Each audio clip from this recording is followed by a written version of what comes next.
So you have to get all the different pieces to line up, and trying to get a different valve spring in here. This spring will do what we want pressure-wise, but the valves that we have are too short.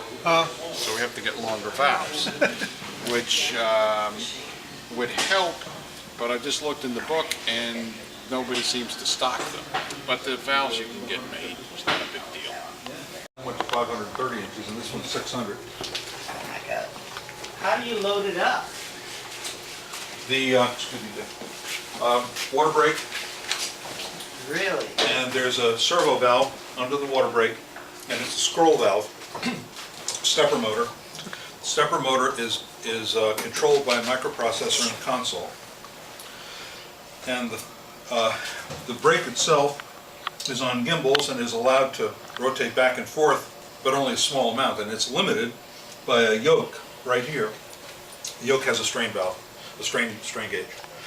Strain gauge is calibrated. I've got an arm, it's a pretty rudimentary kind of thing, got an arm of a fixed length, and we hang a calibrated weight off it, make sure that the torque reading is appropriate for that amount of length and weight.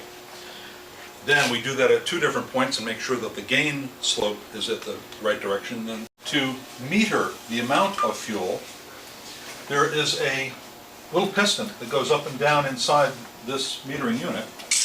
The travel of that piston is controlled by a cam linked to the throttle.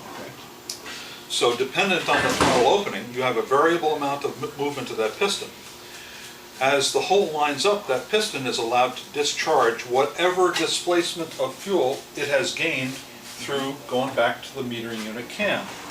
So at full throttle, it'll go 135 thousandths. At idle throttle, it'll only go 18 thousandths.